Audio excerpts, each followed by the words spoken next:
1 Corinthians 9:27. I keep my body under control and make it my slave. Sinusupil, pinipigil ko ang aking sarili para ako ang maghari sa aking pagkatao. Discipline for peace of mind. Paano nga ba sa paraan ng disiplina ay magkakaroon tayo ng matiwasay, tahimik na kaisipan, damdamin, buhay? Panginoon, salamat po dahil kayo ang kapayapaan namin at tinuturuan nyo kaming maging payapa. Ano man ang kalagayan ng aming kapaligiran. Patuloy niyo po kaming linisin at gayon ay buksan ang aming isip, ang aming puso sa inyong mensahe na makapagpapalaya, makapagpapalakas sa amin at lalo pa na magdudulot ng kapayapaan. Kayo pong mangusap, mangaral, magturo. Dalangin namin ito may kalakip na pasalamat sa ngalan ng iyong anak at aming Panginoong si Jesus. Discipline for peace of mind. Maraming sinasabi ang Biblia tungkol sa paraan ng pag-iisip ng tao at ano ang nagiging bunga ng paraan na yon ng pag-iisip. John 16:33, si Jesus, I have told you these things so that in me you may have peace. In this world you will have trouble, but take heart, I have overcome the world. Yan ang isang number 1 na mensahe ng Panginoong Jesus, peace. Kaya nga nung siya isinilang, kumakatama ang hell, peace on earth. Peace in people's hearts. Peace talaga. Sayang ang pagiging religyoso, sayang ang paglapit sa Panginoon, sayang ang paglilingkod, pag-aaral, kung hindi naman tiwasay ang kalooban. Kasi ang talagang gusto ng Panginoon na marating ng lahat ng mananampalataya ay kapayapaan. At sabi niya, in this world you will have trouble, but take heart, I have overcome the world. So dalawang pagpipilian. Sabi niya, talagang magulo ang mundo. Magkakaproblema kayo, natural lang yun. Huwag kayong magtaka. Pero isipin niyo, nagapi ko na ang daigdig. Nagahari na ako. In other words, ano dapat pag-isipan ng tao? Not trouble, but Jesus. Ang dapat na nanaig sa kanyang damdamin, hindi yung pag-aalala, kundi yung pagtitiwala sa Panginoon. Philippians 4:8, finally, my friends, keep your minds on whatever is true, pure, right, holy, friendly, and proper. Don't ever stop thinking about what is truly worthwhile and worthy of praise.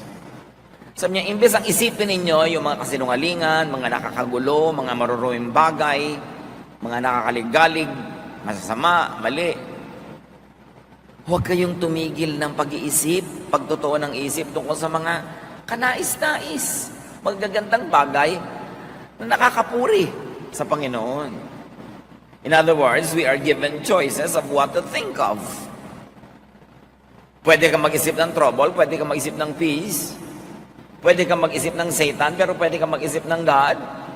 Pwede kang mag-isip ng kaguluhan, pangliligalig ng iba, pero pwede kang mag-isip ng mga pangako ni Jesus ng kapayapaan. Ang isip, mapaglaro. At maraming tao pinaglalaroan ng sarili nilang isip. Hindi sila ang amo ng isip nila, kundi yung isip nila ang nagiging amo nila. At mapaglaro ang isip. Proverbs 23:33, you will see weird things, and your mind will play tricks on you.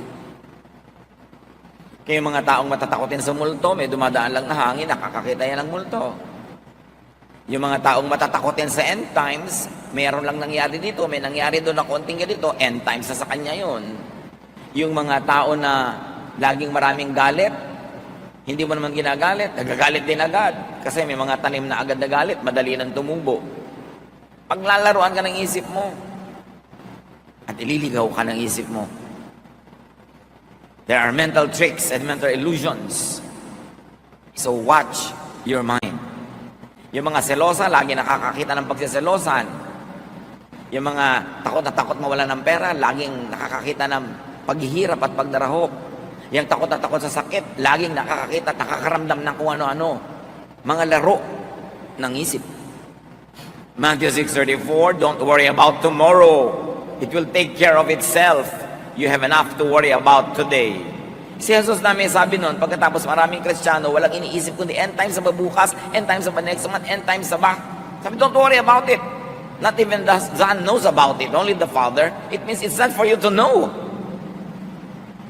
Kasi kung para malaman mo yan, di dapat binunyag. Tapos laging yun ang iniisip. Mga bagay na hindi naman mababago, iniisip pa rin. Ang nagbabago lang damdamin, nalulungkot, natatakot. So you don't worry about tomorrow. Bakit ka worry mo ba? Mapapalitan mo ba yan? Maiiba mo? Hindi rin. So sayang lang ang pagod mo. And worry is thought. On the reverse, thought is worry. Pag palaisip, mapag-alala. Pag laging nakakaalala, madalas lang malungkot. Kaya nga sabi ng isang tula, better by far you should forget and smile than that you should remember and be sad. Mabuti pa nakakalimot. Mayroong mga nagmamahalan, magkalayo. Magtatanong mo yung isa, huy, nakakalimutan mo na yata ako. Kung talagang mahal mo siya, hindi ba iibigin mo pa nga malimutan ka na ng konti para hindi siya laging malungkot? Kesa lagi mong nakaalala ka, lagi ka namimiss. Tuwan-tuwa ka, yung ego mo, tuwan-tuwa, dahil lungkot na lungkot siya at wala ka. Ganun ba ang pagmamahal? So sabi niya, mabuti pa na malimut-limutan mo ko, na makangiti ka naman, sumaya-saya ka, kasi lagi mo ako naaalala, kasi nalulungkot ka naman. So dahil mahal kita, please, kalimutan mo na muna ako, dahil magkalayo naman tayo. Don't be obsessed with me. Yun ang pag-ibig na nakakapagpalaya, hindi pag-ibig na nanggagapos, nang tatali, nang kukulong. Psalm 32, 1-5. Our God, you bless everyone whose sins you forgive and wipe away. You bless them by saying, you told me your sins without trying to hide them, and now I forgive you. Before I confessed my sins, my bones felt limp, and I groaned all day long. Night and day your hand weighed heavily on me, and my strength was gone as in the summer heat.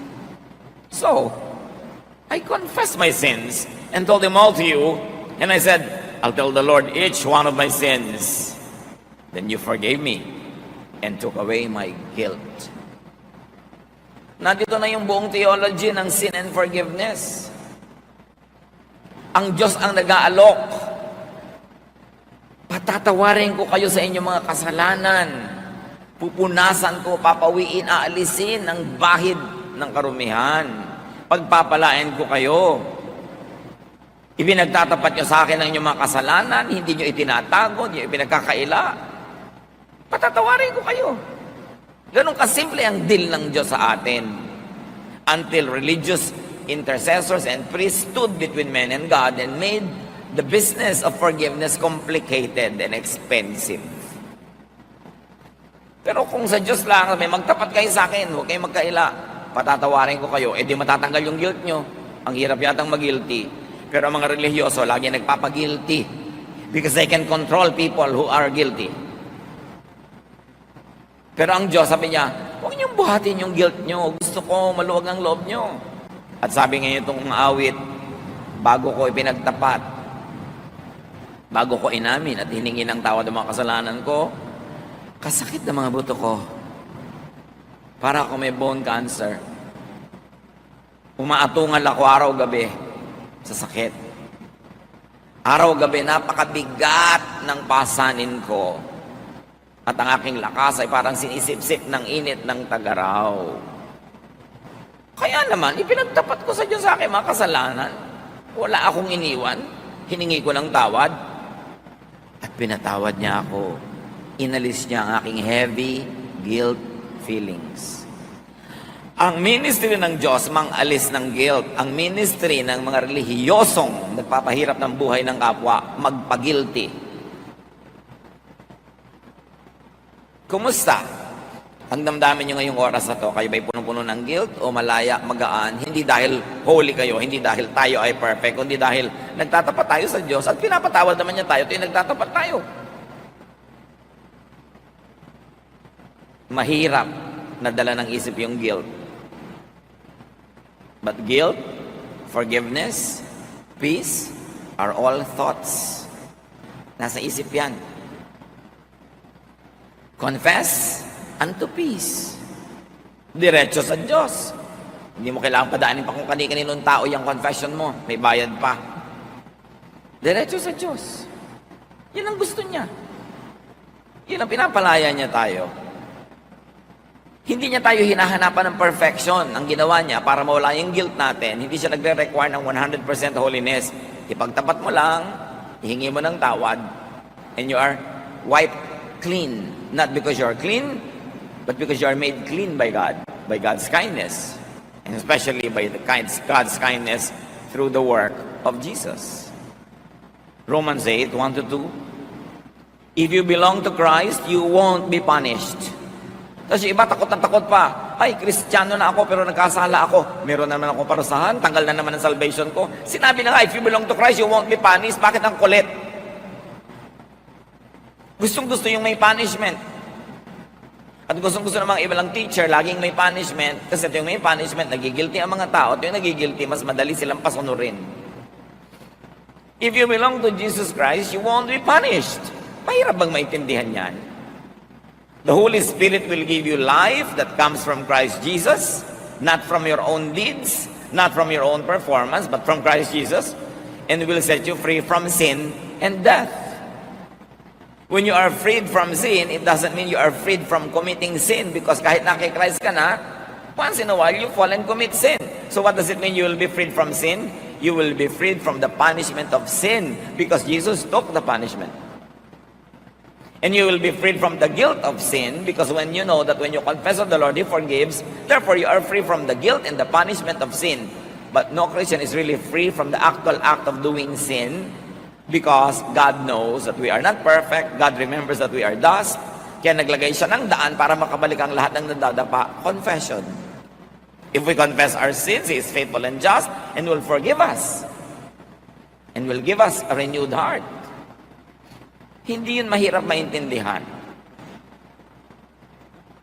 Kawawa ang mga nasa Panginoon na lagi pang guilty, lagi pang natatakot, lagi pang nag-iisip na siya ay mapaparusahan, mawawala sa presensya ng Diyos, etc. Be free in Jesus, and freedom is thought. Again, nasa isip yan.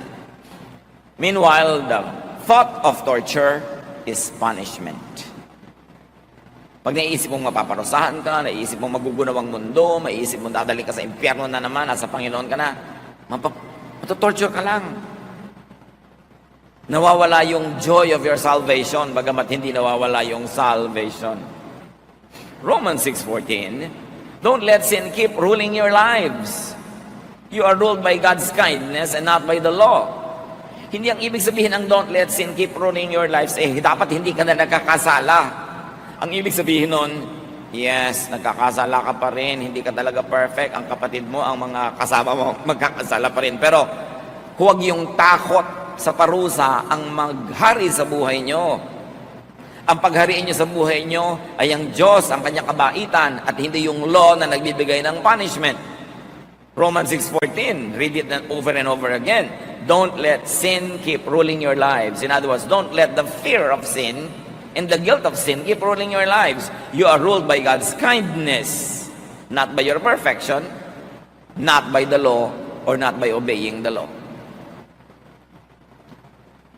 It doesn't mean do not sin, but it only means do not be a slave of the fear of sin and punishment. But of course, it's always preferred that we minimize sin. You cannot be sinless, but you should sin less and less and less. That is desirable. But sinlessness is unattainable in this life.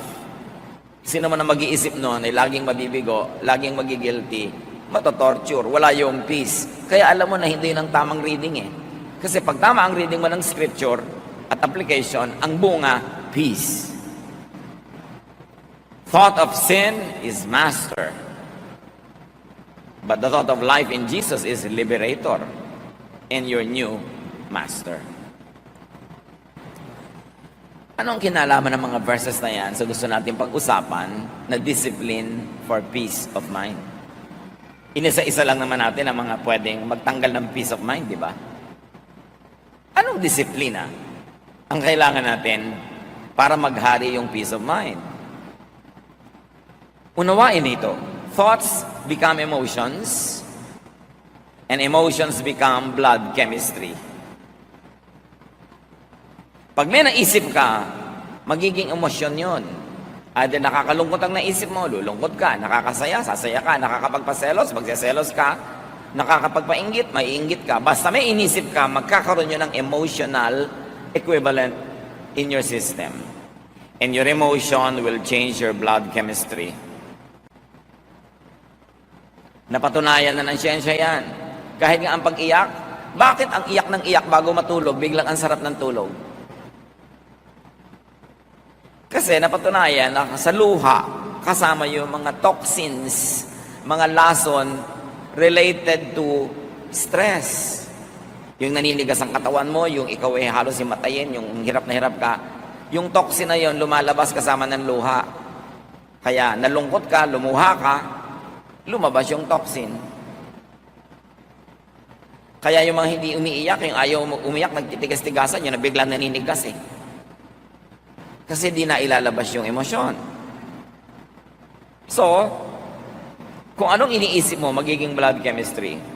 Science has proven over and over that toxic thoughts show up as disease. Yung mga inggitera, selosa, mainisin, masamain ang loob, magagalitin, mga laging may negative emotion, marami ang sakit. Kasi ang negative emotion changes blood chemistry, changes heartbeat, changes yung mga blood vessels, sumisikip, humataas ang blood pressure mo, kaya ka nagkakasakit. Di ba sabi nga nila, pag umiibig pa daw, nagkakaroon tagyawat, yan ang dapat patunayan. Pero again, emotion turning into disease. Kasi kung umiibig siguro, laging puyat, ayan, napapabayaan ang kasarili. Lagi nakakalumbaba, yan naman kamay marumi, nagkakapimpol. Pwedeng ganun. But the general idea is this: your emotion affects your health. Negative thoughts trapped in the mind cause problems like high blood pressure, digestive troubles. Subukan ninyo na kayo magpapa-interview o kakanta o tutula o haharap sa public o gagawa ng something nakakanerbiyos, naninigas ang tiyan nyo, di ba? Para kayo sinuntok. O kaya, nagkakayo kay LBM, o kailangan punta ka na punta sa toilet. Ninenervyos ka, anong kinalaman sa digestive system mo? Meron. Negative emotions affect the digestive system. Di ba kaya nga kung nalulungkot ka, hindi ka makalulo ng pagkain, hindi ka makakain, hindi ka matunawan, anong kinalaman ng tiyan mo doon sa boyfriend mo na nakita mong may ibang kaakbay sa mall? Bakit hindi ka makalulon? Anong kinalaman ng lalamunan mo doon? Meron. Kasi yung emotion mo nakaka-apekto sa iyong katawan. Pero yun namang biglang tinextang ka ng sangkaterbang I love you, nako, sarap-sarap mangunguya at kumain. Ang pangunguya-kuy mo ay talagang wagas. Dahil sa text. Ano ba yung text? Letra. Nakita ng mata mo yung letra, na-decode ng brain mong ibig sabihin. Inassign na niya ng emotional value. Sumaya ka. Sumarap. Ang napakatabang mong kinakain. Dahil sa iyong emosyon. Pero ano man ang sarap ng kinakain, naalala mo na yung boyfriend mo, iba kami ka-date na iba, naku, nawawala ng halaga lahat yan. Jeremiah 17:9, the heart is deceitful above all things and beyond cure. And read, mind for heart. Talinghaga yun. Ang totoong tinutukoy dito, isip. Huwag padala sa isip. Kontrolin ang isip. Dinadala ka ng isip mo sa matatakot ka, dinadala ka sa magsiselos ka, dinadala ka sa magagalit ka, huwag kang padala, siya ang kontrolin mo. Proverbs 23:33, you will see weird things and your mind will play tricks on you. May nakita ka lang halimbawang kung anong papel na may telephone number sa bulsa ng iyong asawa. Your mind will play tricks. Kung ano-ano na ang mangyayaring kwento niya, buong-buo na yon. Kahit saan sila nag-check-in, anong minerienda nila, gano'n sila katagal magkasama. Dahil paglalaroan ka ng isip mo, dadalin ka actually sa gusto mong puntahan. Alam naman ng isip mo kasi yung takbo ng utak mo, kaya doon ka niya dadalin. Kaya kung saan mo gusto papuntahin yung isip mo, mag-practice ka na doon nagpupunta yung iniisip mo. Kasi dadaling ka nun automatically when you are not in control. What you think of, you see. You imagine, you dream of. That's why dreams could become your realities. Pagka nabubuhay ka sa pantasya. Marami mga tao dahil sa fantasy, may pinafantasize sila isang tao na gustong-gusto nila, ini-imagine nila na gusto din sila. Eh hindi naman sila man lang kilala. May mga tao na sa public places, pag may mga kasama silang laging nandun din, mga opisina siguro, mga restaurant, o mga public places like this, napapansin nila na yung crush nila laging doon nakatingin, doon sila uupo. Tapos sasabihin, nakita mo, tingin ng tingin sa akin. They create their illusions. Paano hindi ka makikita? Kahit saan lumingon, nakabalandra yung mukha mo doon. Kung dadaan sa ganitong koridor, nakakalat ka doon. Dadaan sa ganung hagdan, nandun ka. Tapos sasabihin mo, sinusundan-sundan ka. Illusion. Dapat kinikilala mo kung ano yung illusion, ano yung realidad, para nakatungtong ka sa lupa. Thoughts could become lifestyle. Pag nag-iisip ka lagi na magugunaw na ang mundo bukas, hindi ka na magtatrabaho. Papamigay mo na yung mga property mo. Tapos hindi naman nagunaw, wala ka ngayong property, sorry ka na lang. Eh, paano bang magunaw na may property ka pa rin? Bakit naman masama ba yun? Magugunaw na ang mundo, magbibitiw na ako sa trabaho, hindi ko na papapasukin sa school ang mga anak ko. Bakit mas mababang maabutan ng pagkagunaw ng mundo yung anak mo na nasa school?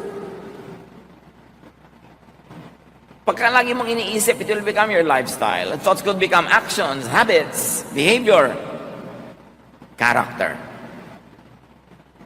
Kaya pag lagi mong iniisip na ang Diyos masungit, godly ka, magiging masungit ka. Pag iniisip mo ang Diyos, lagi nanguhusga ng kapwa, ikaw din, nanghusga ka ng husga. Kasi yun ang iniisip mo tungkol sa Diyos. Nire-reflect mo ngayon sa buhay mo. What do you think of God? Ano bang iniisip niyo tungkol sa Diyos? Na gusto niyo ngayong i-model. Pagka ang iniisip mo ang Diyos, tuwing nakakakita nagkakamali, lagi niyang sinisita, mahilig ka ngayong manita. Pero kung iniisip mo na ang Diyos, mahilig magpatawad, nagiging mapagpatawad ka rin. What do you think of God determines your behavior. Nagiging salamin ka ng iyong isip at nakikita ng kapwa kung anong iniisip mo sa pamamagitan ng iyong mga kilos. Mark 7:20-23, Jesus said, "What comes from your heart is what makes you unclean. Out of your heart come evil thoughts. All this come from your heart, and they are what make you unfit to worship God." Again, heart is to be read as mind. Sabi, ang lahat ng gagaling sa isip mo. Kaya ganyan ka magdamit, kaya ganyan ka kumain, kaya ganyan ka kumilos, kaya ganyan ka makisalamuha, makitungo sa tao, kasi ganyan ka mag-isip. Ngayon, gusto mong palitan yon, di palitan mo ang paraan ng iyong pag-iisip. Kasi yung isip mo ang factory ng lahat ng ginagawa mo sa buhay, doon yung nagmumula. And if you don't watch it, thoughts can vex, trouble, and stress you. May bagyo. Lula ng isang bangka si Jesus at ang kanyang mga alagad. The same bagyo, the same bangka.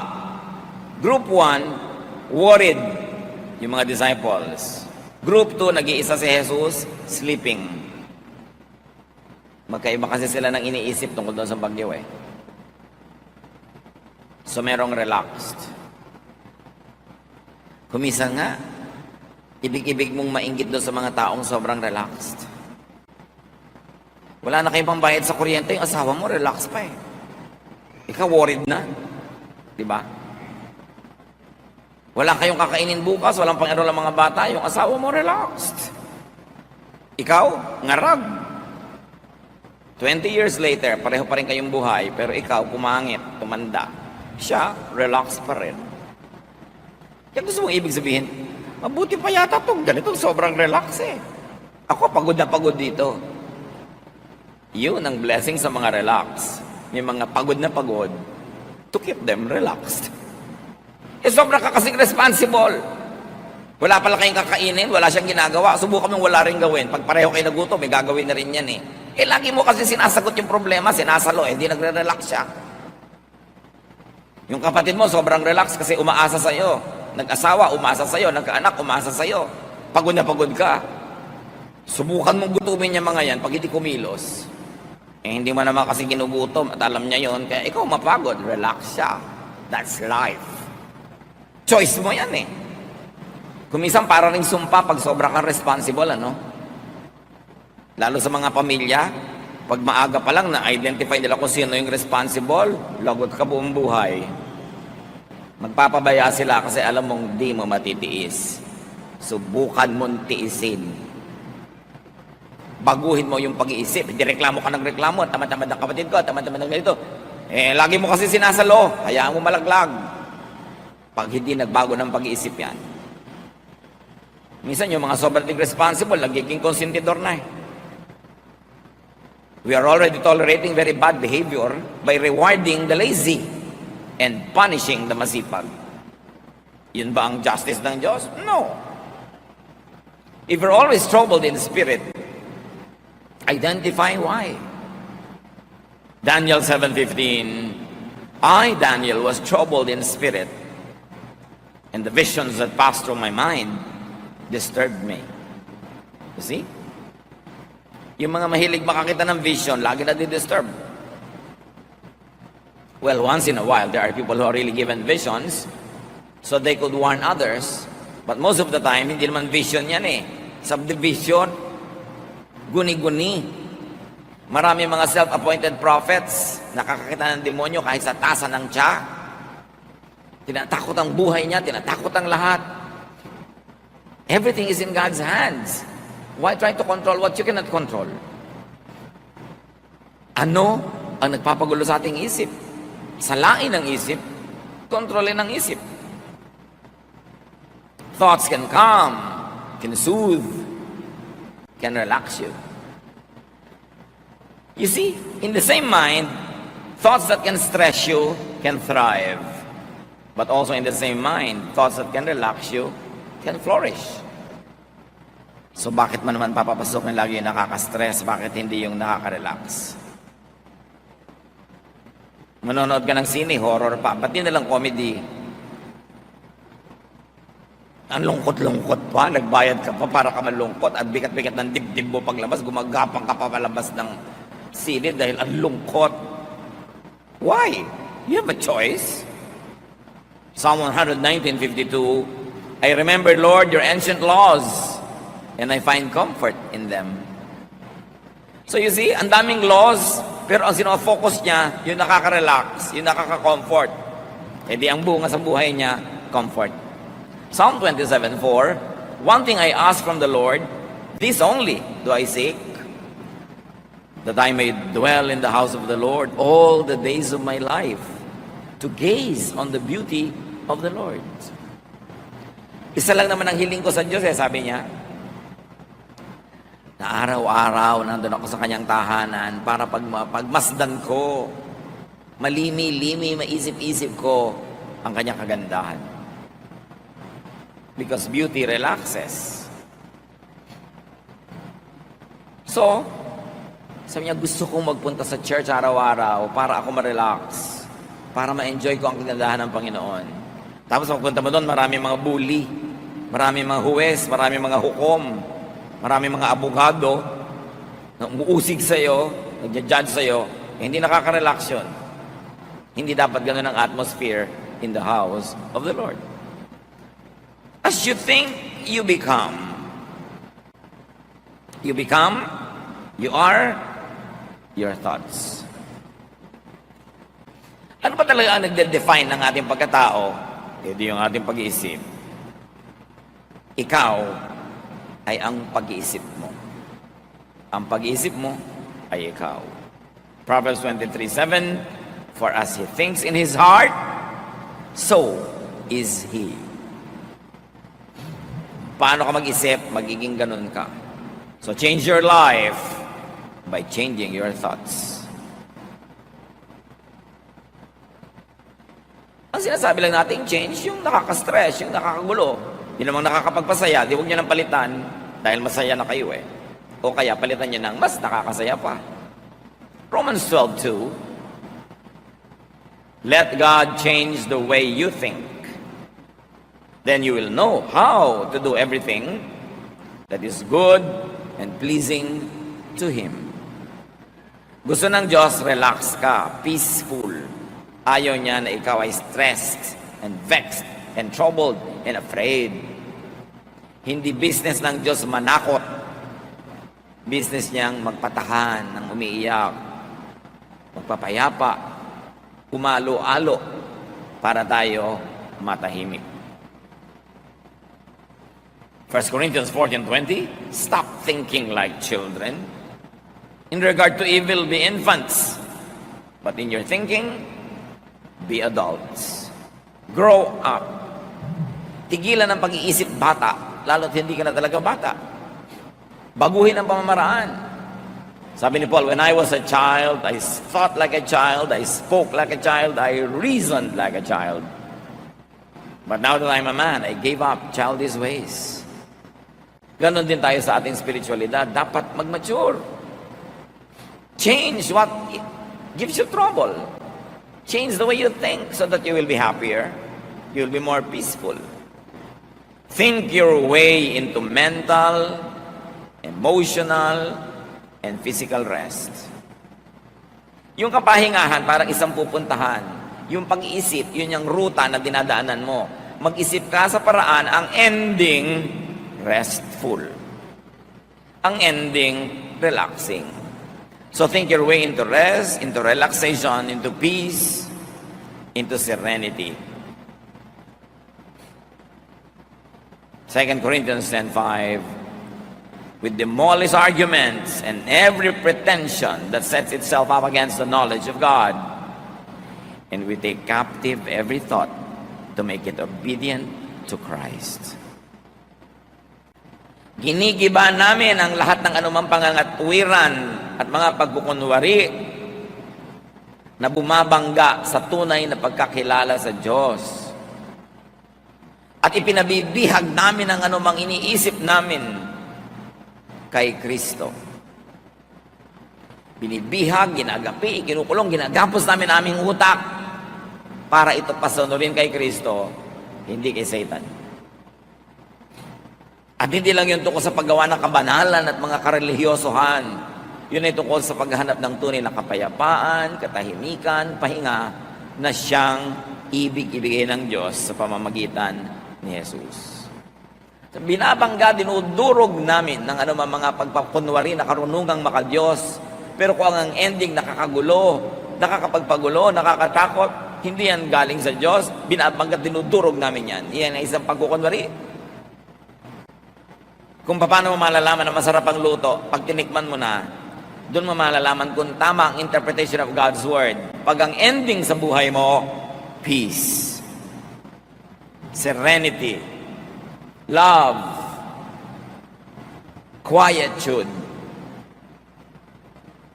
Yan ang tamang bunga ng tamang interpretation ng salita ng Diyos. Kung kai-interpret mo ang bunga, naligalig ka, naging judgmental ka, natakot ka, hindi yan dapat ang bunga, mali ang basa. Sabi ni Jesus, I came that you might have peace, that you might have life, and have it abundantly. So alam mo pag tama, Pastor, ano po bang tamang interpretation? Yung ang ending, pumapayapa ka, tumatahimik ka, yun ang tamang interpretation. Siyempre, magigilig-galig ka rin sa mga mali para itama mo. Pero hindi to the point na naligalig ka na pagharian ka na ng takot. Kasi, okay, na-realize mo mali ka, hindi mo maitama-tama pa ngayon, o kulang ang pagtatama mo, di magtatapat ka sa Diyos, o meron ka ng confession, may forgiveness ka na, peace pa rin ang ending. Choose what you think of. Choose what you dwell on. Tulad ng pinipili mo kung saang bahay ka titira, saang barangay, at sa loob ng bahay, saang kwarto ka, sa isang bulwagan, saang silya ka uupo. Pinipili mo kung saang kalulugar. Lagi nyo naman lalong piliin kung anong iisipin. Kasi pag inisip mo, nasa loob ng utak mo. Pag nasa loob ng utak mo, yun ang magpapakilo sa iyong mga daliri, mga paa, sa iyong katawan. Yun ang magkocontrol ng iyong buhay. At sabi ng Hebrews 3:1, fix your thoughts on Jesus. On Jesusness. On peace. On love. On forgiveness. On kindness. Goodness. On mercy. Ang magiging bunga nun, kapayapaan. Proverbs 4:23, carefully guard your thoughts because they are the source of true life. Bantayan daw ang iniisip. Kasi diyan magmumula ang tunay na buhay. Anong iisipin ngayon? Anong dapat nating isipin? Think only of what you can change. What you can modify or improve. Think only when thinking about it can and will help improve it. In other words, problemahin mo lang yung may solusyon. Pag walang solusyon, hindi problema, hindi dapat problemahin. Kasi ang definition ng problem, may kakambal na solusyon, dapat lang hanapin mo at itapat. Pero wala pong solusyon, edi hindi problem, ba't mo pinaproblema? Tanggapin mo. Manahimik ka, hindi problema yung pinaproblema mo. Do not overthink. Do not worry. Especially about what you cannot change or what you should not even change in the first place. Matthew 6:34, therefore do not worry about tomorrow, for tomorrow will worry about itself. Each day has enough trouble of its own.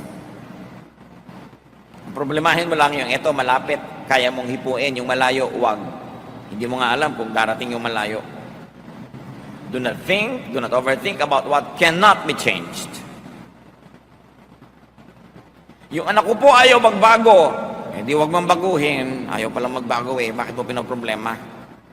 Ang asawa ko po ayaw magbago. Ginawa ko na lahat. Eh, di tumigil ka ng kagagawa. Napapagod ka lang pala. Hindi naman nagbabago. Mahirap pag-isipin yun. Kailangan po bang i-memorize yan? Binabago mo yung ayaw magbago. Hindi bumabangga ka sa bundok, sa pader. Napapagod ka. Do not think and overthink about what could only be accepted. At least at the moment. May mga bagay na dapat walang tanggapin. Baka bukas, mapalitan na yan, maiba. Beyond you, without your participation. Pero lahat ng ginagawa mo ngayon, hindi mo mabago, tanggapin mo na lang para tahimik ang buhay mo. Do not overthink about what only makes you worry or afraid. Kung kaiisip ang bunga, nagwo-worry ka, natatakot ka, which translates to become a disease, remember, idilugi ka. James 4:8, come near to God, and He will come near to you. Clean up your lives, purify your hearts. Hindi lang of wrongdoing, but also of wrong thinking. Choose thoughts that give you peace. Pastor, hindi na po talaga masolve kung ang sa end times po ba, pre-trib, mid-trib, or post-trib. Ano po ba talaga ang pipiliin ko? Hindi doon ka masaya. Saan ka masaya? Wala pa lang mapili. Pare-parehong may defense. Pare-pareho rin na merong pintas. Hindi mo alam ang pipiliin? Hindi doon ka sa masaya. Gusto mo, post-trib. Di post-trib ka. Ngayon, kung may nagsasabi sa inyo, ano po yung post-trib? Kung hindi nyo alam, huwag nyo nang alamin. Kasi problema lang yun. Hindi naman talaga ganun kahalaga yun. Pinoproblema lang ng iba. Ano po bang dapat kong gawin sa anak ko na baptism? Tubog? Wisik? O buhos? Kasi parang pare-pareho ko. May verse naman na support. Pare-pareho, mayroong pro and con. So, kaya saan ka ba masaya? Gusto mo iturok natin para talagang pumasok yung tubig. Eh yun na lang po. Kung saan ka masaya? Yung pala, pare-pareho may verses eh. Ba't mo pinoproblema? O gawin mo lahat para ka masaya. Kasi sabihin ko, edi itubog na natin para nawisikan ka na, nabuhusan ka na, nalubog ka pa, happy ang lahat. Ayoko pong mabasa. Ay, halika, wiwisikan na lang kita. Gusto mo? Pa kailangan gawin napakalaking problema yan? Nakakapagtayo ng mga sekta at mga kongregasyon based only on the mode of baptism. Ang galing gumawa ng problema ng mga anak ng Diyos. Maghati-hati at magpagalingan. Kami tama, kayo mali. Sa akin, isang balding tubig ang binuho sa'yo, isang baso lang. Mas banal ako sa'yo. Ganun. Ang mga musician ng church namin, puro maiksi ang buhok. Sa inyo, may mahaba. Bakit? Yung bang maiksi ang buhok na musician nyo? Mas banal sa mga musician naming nakapusod. Nakakabanal ba talaga yan? Yung hiksi at haba na yan? Bakit big deal? We become majors of minors. We problematize everything. Hindi tuloy peaceful ang church life. Choose thoughts that give you peace. Philippians 4:8. Keep your minds on whatever is true, pure, right, holy, friendly, and proper. Don't ever stop thinking about what is truly worthwhile and worthy of praise. Piliin ang iisipin, piliin ang poproblemahin. Avoid thoughts that vex, that trouble, that agitate. Iwasan yung nakakapagpagulo, nakakapagpalungkot. Bakit lagi pag-uusapan yan? Paborito na magkakapatid, pag-usapan yung hipag nila na inis sila. Ba't niyo siya ginagawang star? Ito yung nag-uusap kayo, siya ang topic, edi star. Mabuti pa, magtinda na kayo ng ticket. O, eto na ticket, bumili ka na. Pag-uusapan na natin ang hipag natin. Kasi star siya magbayad tayo. Bakit lagi nyo pinag-uusapan yung nakakainis? Yung nakakapagpalungkot, nakakapagpagalit, di nilalagyan nyo ng sakit ang utak nyo? Nakakainis pala siya, dapat huwag isipin. Kasi yung iniisip, lalo siya nagwawagi. At lagi kayo natatalo. Kasi kahit naman kayo isip ng isip, kwento ng kwento, hindi rin naman sila nagbabago, kayo ang naiinis. Paboritong pag-usapan ng mga magbibilas, yung biyanan nila. O yung mga hipag nila, mga in-laws. Yan mga paboritong topic na nakakainis, di ba? In-laws. Tigilan nyo yan. Kasi wala namang mabuting idudulot sa inyo. Nagiging star lang sila. Psalm 55:1-5, my thoughts are troubled. My heart is racing fast and I am afraid. I am trembling with fear, completely terrified. You see, dahil sa thought, pati katawan ng inig. Bumilis ang tibok ng puso. Nasira ang katawan. Bakit yung papayagang laging mangyari yon? Ephesians 4:31, get rid of all bitterness, rage and anger, brawling and slander, along with every form of malice. Yan ay para sa inyong personal na kabutihan. Detox your mind. Marami naman nagde-detoxan ng katawan nila, umiinom ng pang-detox, napapatulok ng pang-detox, pero hindi binabantayan kung ano iniisip. Itong pinakamaraming toxic elements na pumapasok. Direct your thoughts.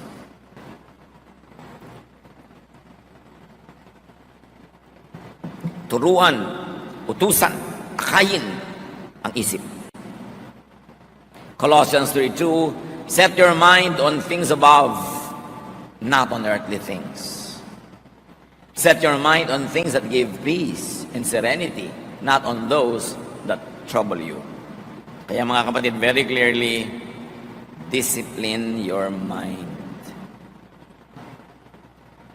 Pag yung isip ay pumupunta na kung saan-saan, hoy, liko ka dyan, alis dyan, hindi ka dapat dyan pumunta. Discipline your mind. Psalm 139:23-24, search me, O God, and know my heart. It means know my mind. Test me and know my anxious thoughts. See if there is any offensive way in me, or in the way I think, and lead me in the way everlasting. Suriin niyo po ang isip ko, ang pag-iisip ko, ang pinag-iisipan ko, at akayin niyo ang utak ko sa tamang daan na nagbibigay ng buhay na walang hanggan, buhay na masaya, buhay na payapa. Romans 8:6, If your minds are ruled by our desires, meaning emotions, meaning thoughts, we will die. But if our minds are ruled by the Spirit, we will have life and peace. So paghariin ng Espiritu ng Diyos sa ating kokote, sa ating isip. Proverbs 15:32, those who disregard discipline despise themselves, but one who heeds correction gains understanding. Discipline in thinking is very important. Proverbs 4:23, above all this, guard your heart, or guard your mind, for everything you do flows from it. Bantayan ang isip kasi lahat ng ginagawa nyo doon nagmumula. Nandiyan kayo ngayon kasi diyan nyo pinapunta ang inyong isip. John 14:27, sabi ni Jesus, I am leaving you with a gift, peace of mind and heart. And the peace I give you is a gift the world cannot give. So don't be troubled and afraid. May iiwan ako sa inyong regalo, kapayapaan ng isip, katahimikan, katiwasayan. At ang katiwasayan na itong ako nagbibigay, hindi yan maibibigay ng mundo. Kabaligtaran nga ang binibigay ng mundo, gulo. Sabi, kaya huwag kayong matakot, huwag kayong mangamba. 1 Corinthians 9:27, ang ating opening verse, I keep my body under control and make it my slave. Apply it to your mind. Then say, I keep my mind under control and make it my slave. Discipline your mind unto peace and serenity. Kung magulo ang isip nyo ngayon, ligalig kayo, takot, likhan nyo yan. Walang ibang may likha niyan. At kung payapa kayo ngayon, sinadya nyo man o hindi, nilikhan nyo rin yan dahil sa inyong pag-iisip. Huwag na kayong humingi ng kapayapaan sa Diyos, matagal lang ibinigay. Nasa harapan na natin, nasa kandungan natin, nasa atin na lang kung ating tatamasahin at gagamitin. Sayang ang buhay na puro gulo ng isip, puro takot, puro pangamba, di naman naiiba. Sabi ni Lord, huwag kayong masurprise sa may trouble. In this world, you will have trouble. Natural, may trouble. Huwag niyo isipin, ay may trouble, bakit may trouble? Natural, meron. Pero ang ako ang isipin nyo, napagtagumpayan ko na ang lahat ng yan, at ang aking tagumpay ay inyo ring tagumpay, tamasahin nyo ito. Enjoy a life of peace. Trust in God through Jesus. Change the way you think, and have a better life. Dear Lord, we thank you that we can enjoy peace because of Jesus and because of your love. Gisingin nyo kami. Pukawin nyo ang aming isip. At suriin namin ang aming mga sariling paraan ng pag-isip na nagbubunga ng kaligayahan o kalungkutan, katiwasayan o ligalig o bagabag. Kami rin ang may gawa nito. Turuan nyo kaming suriin ang aming sarili at isuko ang aming pag-iisip sa inyo, Panginoon, sa Espiritong Banal, na ang maging bunga, kapayapaan, katahimikan. Mabago ang dapat baguhin at matanggap ang hindi pwedeng baguhin. Pagbulay-bulayan natin ang kahulugan nito sa ating mga buhay.